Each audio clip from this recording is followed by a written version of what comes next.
Grab your popcorn, kick back and relax, because it is time for some more Karnage. So, in today's video, we have the start of a new series. It is going to be hits for like 25-man groups and stuff like that. So, we're going to go through some of the standard hits that you see. It is very different to 5-man stuff, and that is generally what my channel is focused on to this point. So, let's get into it. So the first hit for the series that we're going to do, which is going to be this video, is going to be Deep Cut. I know the higher level operations, the only difference in this base, and I tried to make sure I found one that was as close to what you're going to see in the higher ones as possible. The only difference was the force, like the health on the core. So it is going to be Manticore. That is the boost, so we have 250% GBE, 142 troop damage. If I'm not mistaken, I think that's 5 GBE, 5 troop damage on a full boost, I think. So, let's take a look at that. So, this is the base. So, we have the laser beam there, not really a big deal. That there, so pretty easy stuff. We got some mines here, one at the core there. So we're going to be doing AZ, as you've seen.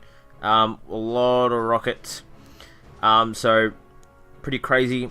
Now the only thing that was missing on this base that I noticed was usually there's a shock launcher above this one here, between like this cannon and this shock launcher. However, this attack we actually, because where we park, we need to shock these two flames. So even though that shock launcher wasn't there, we still had to drop a fourth shock to include those. And when you shock that, that will normally include that shock launcher anyway. So the shocks and the critter placements are all the same regardless. So let's jump into this anyway. So you can see he's dropped 2 artilleries. So just taking out those 2 mines, those are the only ones that are going to play a factor in our attack. So let's see how he goes about this. So he flares right on, he uses like these lines as sort of a guide. And that's not really going to play much of a role. You can place that flare anywhere because it's not really all that important. The important part of this part of the attack was just grouping up the Zookas so they're all together, the one landing craft at a time. And you can see he's placed his deployment flags sort of at the end of the landing craft that just previously dropped. So he's timing his next flare to the above corner of this third boom cannon. So that top left corner of that. So that'll get them nicely grouped up there. He did a delay drop on brick and he's gapped out this smoke just to save him a bit of GBE. Now, I don't think that really played as big of a role as what he probably thought it did. I think it's towards the end, he still would have had to smoke the same way anyway, so I don't think that was really necessary. So his flare is on the top corner of this rocket here. That will get him this nice tight little walking path around the boom cannons and snipers.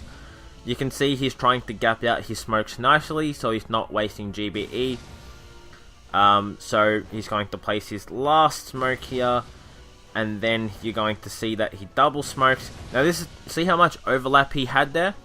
That's what I mean. If he had have not gapped out that smoke down at the start here, that other smoke would have been a little bit further down, but it still would have worked out perfectly for him. So timing that next flare here, just because he'd already placed those double smokes down and he needed to be under the core. So he had that nice tight little walking path up the core, which that flare gave him, so that was nice. Now as he flares the core, his Zookas will spread into that mine. But the mine wasn't high enough level to kill his Zookas, because as you've seen in his statues, he did not have troop health.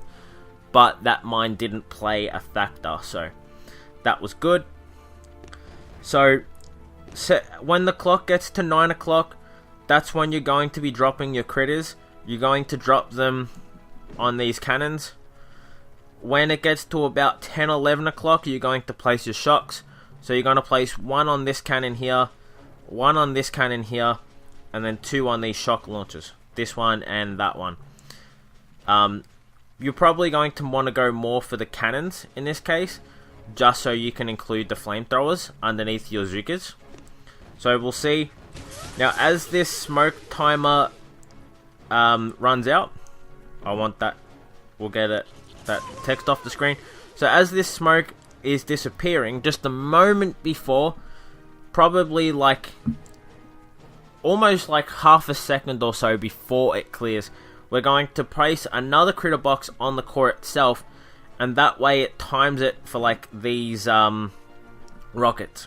So because these critters are not going to last very long with all these rockets firing at them, so you can see that the critter box is going to go up there and it just distracts the rockets nicely, and bam, know what I mean? That's it. So that's the attack, guys. I hope you guys have enjoyed it.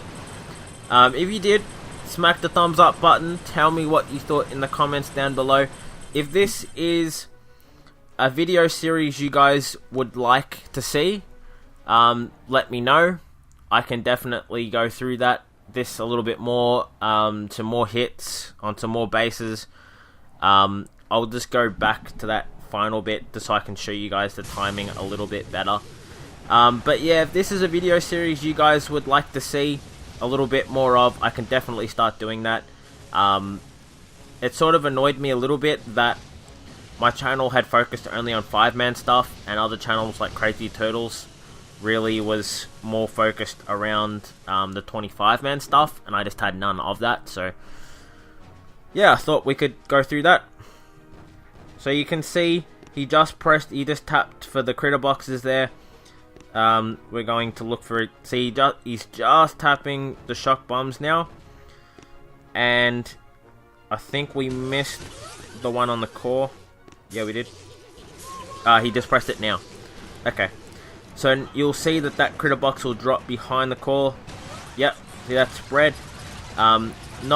Because of where he pressed, not a lot of critters went behind that core. Some of them went in front, which was a bit of like closer to Izuka's, which was a bit of a shame. But it distracted well enough that these ones did not target Hizuka's anyway.